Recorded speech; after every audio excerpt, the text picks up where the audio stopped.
Keeping your mustache out of your mouth is a common problem that most of us watching right now have faced, and I have found 3 different ways that I believe could really help you keep a full, robust mustache while at the same time not eating it all day long or having your significant other complain about it. And I'm going to break those down in just a few seconds here. But first, quick introduction. My name is Dancy Bearded. I love covering all things facial hair related. If that sounds good to you and you're not already, consider subscribing, checking out the other videos, seeing the videos that come in the future. That means a lot to me. And if everybody could at this moment, please hit a thumbs up on the video. YouTube is always changing the parameters of their algorithm. Right now, viewer satisfaction is their biggest indicator of what videos they're going to push.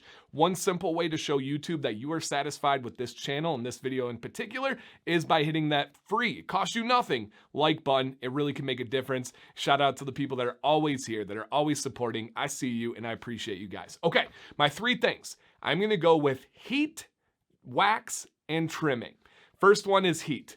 I would not be able to maintain my mustache if I did not use a heated brush on it every single day. This is not sponsored. This is not paid for. I make no money off this video other than if YouTube has some from the ads.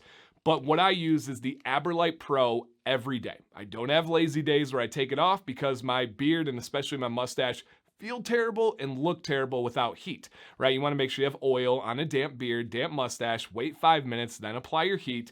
But what I do is I call it the lazy walrus. I just take this and I go out to the side and it really, really helps it not only stay off of my lips, stay out of my mouth, but it keeps it blended into my beard very nicely. Heat is so unbelievably important for me and my mustache.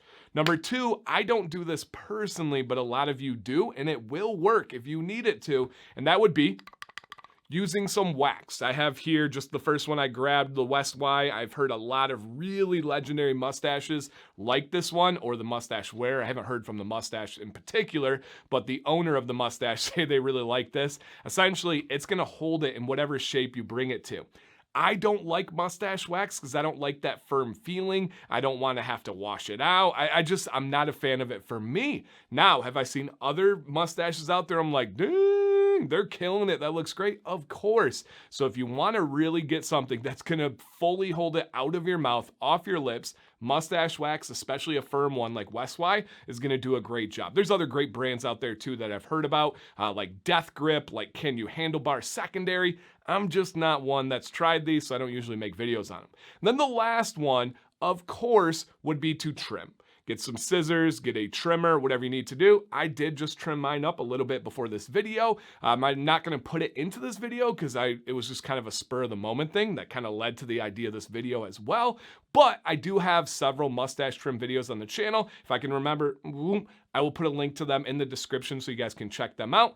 Couple of tips here. One that many have shared before, I believe George Bruno was who I heard it from, is to smile when you're trimming your mustache because that gives you kind of the natural look. A lot of people do this and do things. That's not how you normally look. Well, some of us. I know some of you do. But I'm oftentimes smiling when I'm in conversation. So you want to smile a little bit and kind of just trim along that line.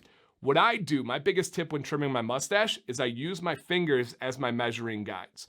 I will feel at the same time if one side is longer than the other. I just simply run my fingers and I'm like, oh, okay. And then I take the scissors and I snip there, right? If this side has a little bit too long, let's go.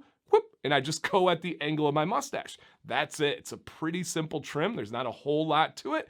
I can do it with scissors. I can do it with trimmers. Doesn't really matter to me. I just like to get it off of my lips when it's curling in too much. And then I go on that kind of couple-month regrowth journey. It's just like a cycle that I go through. So pretty simple, you guys. Heat, wax, trimming, any combination or any individual ones of these will really help you keep that mustache out of your mouth. So, thoughts, experiences, comments, is there something else that you've done? One that I didn't want to include would be shaving it off completely. They call that a whaler when you have a full beard and no mustache. I'm not a personal fan of that look, but hey, if that's what keeps your beard, if that's what makes you happy, that's what makes you confident, rock what you got or rock what you get, I guess you would say, when you trim it to that position there. But there definitely are ways. You can have a full mustache. You don't need to have it in your mouth. You don't need to be eating it. It doesn't have to be a huge hindrance on things like kissing. Let me know what you guys have to say or think on this one down with the comment below. Once again, guys, thank you for everything. My name is Dan C. Bearded. Stay bearded and stay positive.